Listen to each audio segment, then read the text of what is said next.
ओ रानी, सो रही हो क्या अभी तक? रानी की जेठानी जोर जोर से चिल्ला रही थी। घर के आंगन में खड़े होकर रानी यानी मैं। तभी मैं भागती हुई अपने कमरे से निकली और बोली, दीदी आ गई मैं।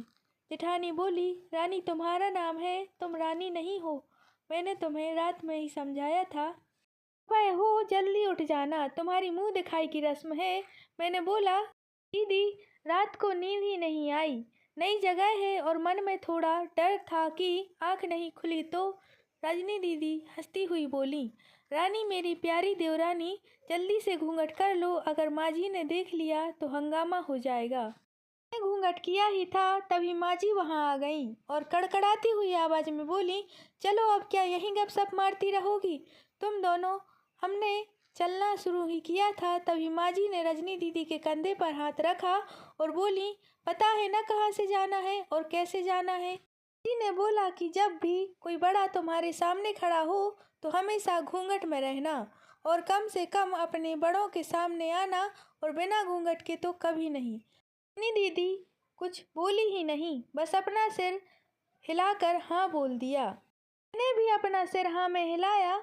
माँ जी के जाने के बाद मैंने पूछा, रजनी दीदी आप तो स्कॉलर हो और इन सब चीज़ों को कैसे निभाती हो? रजनी दीदी और बोली कि मैं थारे जेठ जी से बहुत प्यार करती हूँ, इसलिए अभी तक चुपचाप सभी चीज़ें निभा रही हूँ।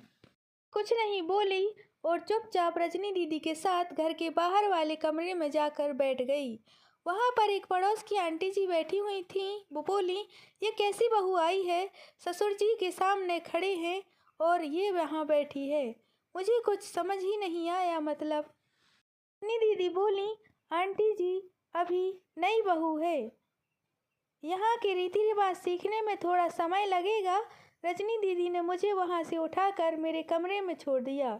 6 महीने यूं ही छोटी छोटी चीज़ों में बीत गए। फिर एक दिन मैं राहुल के साथ साड़ी लेने गई। राहुल का फ़ोन आया और वो दुकान से बाहर बात करने चला गया। साड़ी की दुकान पर बेधड़क होकर साड़ियाँ देख रही थी। तभी साथ में बैठे हुए अंकल जी खांसे, एक बार फिर 2 बार फिर 3 बार। मैंने दुकान वाले भैया से बोला कि इन अंकल जी को पानी दे दो, बहुत खांसी हो रही है इन्हें। अंकल जी भड़क उठे और बोले, क्या बदतमीज लड़की है ये, कुछ शर्म लिहाज है या नहीं? इसे दुकान पर हंगामा देखकर राहुल बाहर से भागकर अंदर आया और अंदर आते ही अंकल जी के पैर छूकर बोले, मामा जी आप यहाँ? मैं घबरा के दुकान से बाहर निकल आई, एक लंबा घूंघट कर गाड़ी में बैठ गई। राहुल बाहर आया और गाड़ी में बैठकर गाड़ी बहुत तेज चलाने लगा।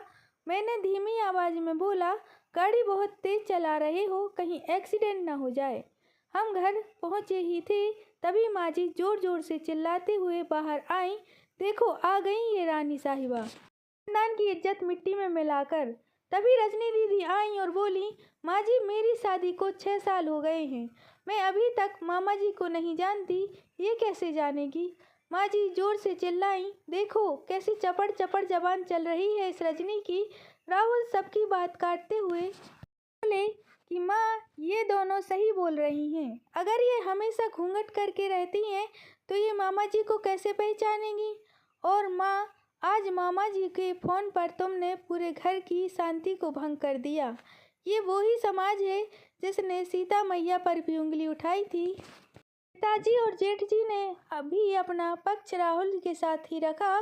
माँ जी थोड़ी देर सोचने के बाद वापस रजनी दीदी और मेरे पास आई और बोली कि तुम दोनों को अपनी मर्यादा पता है, मुझे उम्मीद है कि तुम कभी मेरा सिर शर्म से नीचे नहीं झुकने दोगी। हम एक ही परिवार के सदस्य हैं, हमें हमेशा साथ रहना है, अच्छा वक्त हो या बुरा वक्त, हर सदस्य को अपनी मर्यादा पता है। माँ जी ने मुझे और रजनी दीदी को गले लगा लिया।